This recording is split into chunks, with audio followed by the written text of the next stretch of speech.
ওটা আন্দোলনে যারা মারা যাচ্ছে এরা শহীদ কিনা প্রশ্নটা বেশি আসছে একবার আমাদের কাছে।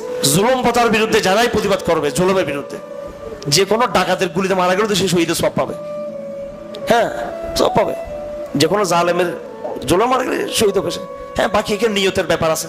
সর্বোত্তম শহীদ হলো হামজা ইবনে আব্দুল মুত্তালিব। কে? হামজা ইবনে আব্দুল মুত্তালিব।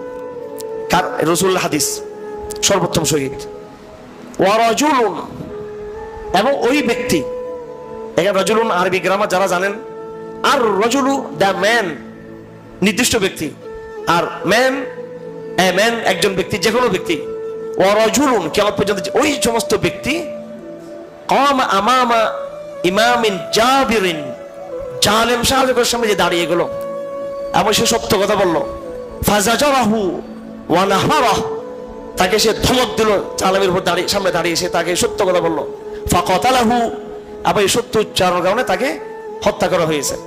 জালেম শাসক গোষ্ঠীর বিরুদ্ধে কথা বলতে গিয়ে যে ব্যক্তি মারা যাবে, সত্য কথা তাওহীদের কথা বলতে গিয়ে যে মারা যাবে, জালেমের জুলুমের শিকার হয়ে, রাসূলুল্লাহ বলেছেন যে হামজা ইবনে আব্দুল মুত্তালিবের পরে সে হলো সর্বোত্তম শহীদ। সুবহানাল্লাহ।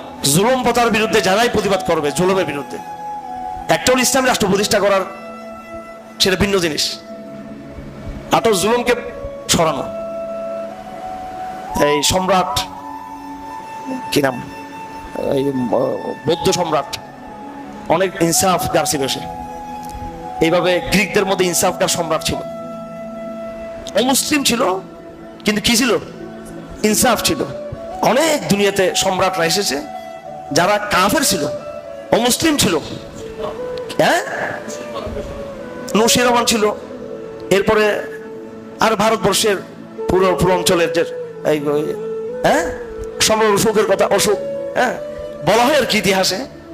এইভাবে হিন্দুদের মধ্যে ছিল, কোন কোন জালেম ছিল বেশি, কিন্তু কিছু কিছু এরকম, হ্যাঁ এইভাবে খ্রিস্টানদের মধ্যে ছিল, এই আপনার গ্রিক এদের মধ্যে, রোমান এম্পায়ারের মধ্যে কোন কোন বাদশা ইনসাফ ছিল তাদের মধ্যে। আর অমুসলিম ছিল, আর আল্লাহকে মানতো না, রসুলকে মানতো না, কিচ্ছু মানতো না, কিন্তু ইনসাফ তারা দিত।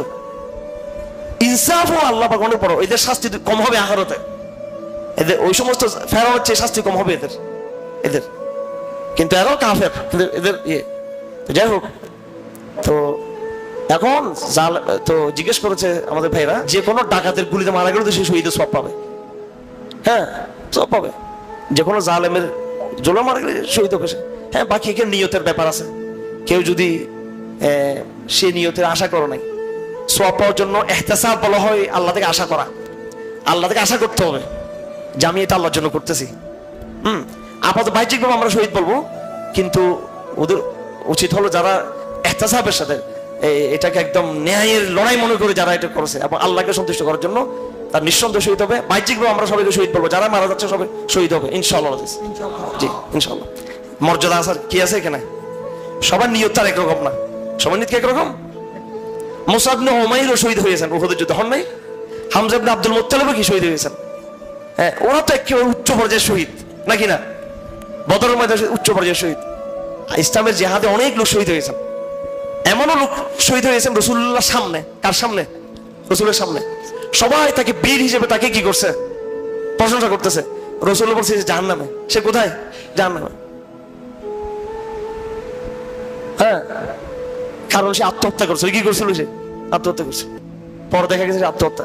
একজন লোক লড়াই করতেছে, বীর তরফ লড়াই করতেছে, সাহাবারা বলতেছে মাশাআল্লাহ মাশাআল্লাহ, জান্নাতের কি পাখি, ও তো জান্নাতি জান্নাতি, সব জান্নাতি বলা শুরু করছে। এত বড় বীর, সে তো জান্নাতি। হ্যাঁ, তো রাসূলুল্লাহ বলছে জাহান্নামে। মরার আগে বলছে কি? জাহান্নামে। তো পরে সে যুদ্ধে আহত হলো। আহত হওয়ার পরে সে হাত কেটে গেছে। পরে সে নিজেকে নিজে, হাদিসে আছে স্পষ্টভাবে, তরবারিকে বুকে দিয়ে কি করলো? আত্মহত্যা করলো। এই জন্য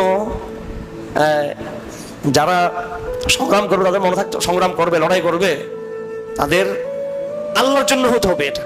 হ্যাঁ, আমি বলার সময় সবাইকে আমি কি বলবো? বাহ্যিকভাবে যাদের রক্ত বের হচ্ছে, রক্তাক্ত হচ্ছে, যারা এইভাবে মজলুম হচ্ছে, কি হচ্ছে? মজলুম।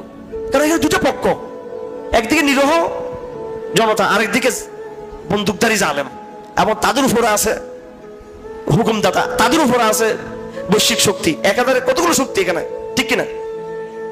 তো এ তো নিরীহ। আর সে কি কেউ মারতে গেছে এখানে? যতগুলো লোক মারা গেছে তারা কি সম্পদ দখল করার জন্য গিয়েছিল নাকি জ্বালাও পোড়া করার জন্য গিয়েছিল? প্রতিবাদ করছে, প্রতিবাদ করতে দিবে না। হ্যাঁ, আমাদের 4টা ছেলে শহীদ হলো আমাদের 21 সালে। আমি কি করছিলাম? আমি হারুন রেজার কি করছিলাম?